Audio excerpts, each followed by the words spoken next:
মিষ্টি কুমড়ো আর সাথে যদি হয় নদীর পাঙ্গাস, তাহলে তো আর কথাই নেই। আর তার সাথে যদি থাকে টমেটো, কাটা মশলা, ধনিয়া পাতা, তাহলে তো আরও ইয়ামি। তো চলুন বন্ধুরা, আজকে আমি কি রেসিপি নিয়ে আসলাম, আমার সাথে থাকলে অবশ্যই দেখতে পারবেন।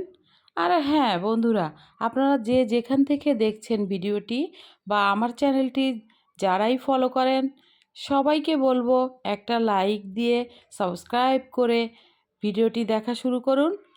আর যারা আমার চ্যানেলটি সাবস্ক্রাইব করেছেন তাদেরকেও অসংখ্য অসংখ্য ধন্যবাদ আমার সাথে থাকার জন্য।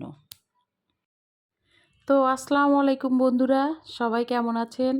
যে যেখান থেকে দেখছেন সবার জন্য অনেক অনেক দোয়া ও অনেক অনেক ভালোবাসা। তো বন্ধুরা, আমি আজ মিষ্টি কুমড়া কীভাবে রান্না করলাম সেটাই ভাবলাম আপনাদের সাথেও একটু শেয়ার করি।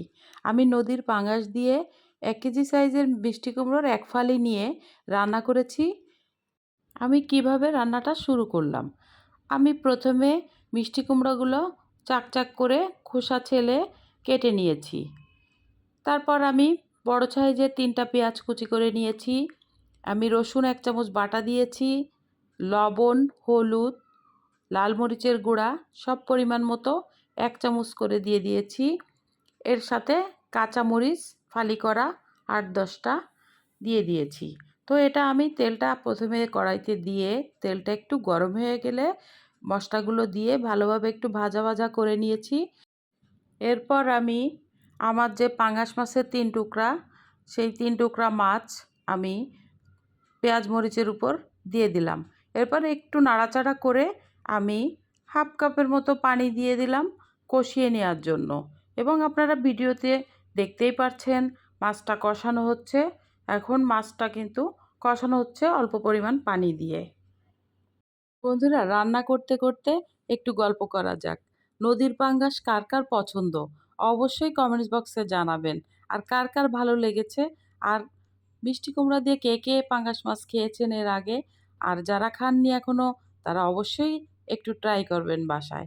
তো বন্ধুরা, আমরা রান্নায় ফিরে আসি। এই তো আমার মাছটা কষানো হয়ে গিয়েছে, দেখতেই পাচ্ছেন কতটা ইয়ামি লাগছে। আমি মশলা দিয়ে পুরো মাছটা কষিয়ে নিয়েছি। তো দেখতেই পাচ্ছেন আমি মাছগুলো উঠিয়ে নিলাম। তো এখন আমি আমার আগে থেকে কেটে রাখা মিষ্টি কুমড়োগুলো এখন আমি দিয়ে দিয়েছি। এটাকে আমি ভালোভাবে জাল করে কষিয়ে নেব। তো এটাকে ভালোভাবে নাড়াচাড়া করে একটু পানি দেওয়ার আগ পর্যন্ত একটু নাড়াচাড়া করতে হবে এবং সুন্দর করে মিষ্টি কুমড়োটা একটুখানি কষিয়ে নেব অল্প পরিমাণ পানি দিয়ে।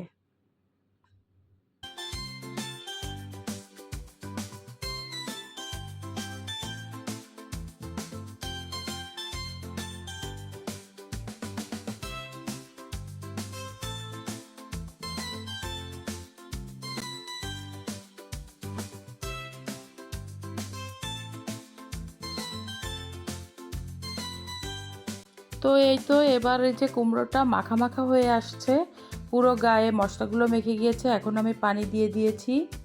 তো এখন আবার আমি ঢাকনা দিয়ে ঢেকে দিয়েছি।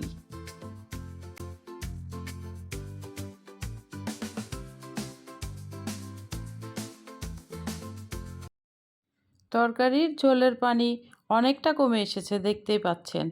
তো এবার আমি আগে থেকে কষিয়ে রাখা মাছগুলি দিয়ে দিয়েছি।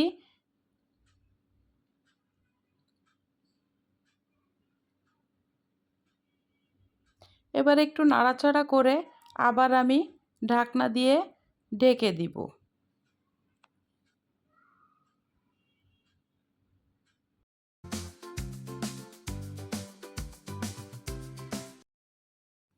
এই তো এখন আমি যেটা করব, আগে থেকে অফ ক্যামেরায় যে টমেটো কেটে রেখেছিলাম, টমেটোর কুচিগুলো দিয়ে দিলাম তরকারির ভিতরে। এটা মিশিয়ে আবার নাড়াচাড়া করে সুন্দর করে মিশিয়ে দিব এবং দেখতেই পাচ্ছেন কতটা ইয়ামি লাগছে। তো বন্ধুরা, যারা নতুন রাঁধুনি আছেন তারা অবশ্যই একবার হলেও বাসায় ট্রাই করে দেখবেন। তো এই তো আমার তরকারি কিন্তু এখন শেষের পথে। এখন আমি ধনিয়া জিরার গুঁড়া টেলে রাখা 2 চামচ পরিমাণের মতো দিয়ে দিয়েছি। তো এটা দিয়ে আমি আবার কিছুক্ষণ নেড়েচেড়ে আবার ঢাকনা দিয়ে ঢেকে কিছুটা সময় জাল করে নিয়েছি। তো তারপরেই আমি আগে থেকে কেটে রাখা ধনিয়া পাতা কুচিগুলো দিয়ে দিলাম। দেখতেই পাচ্ছেন তরকারিটা কত ইয়ামি ইয়ামি লাগছে এবং মিষ্টি কুমড়া আর নদীর পাঙ্গাস কিন্তু দারুণ একটা রেসিপি।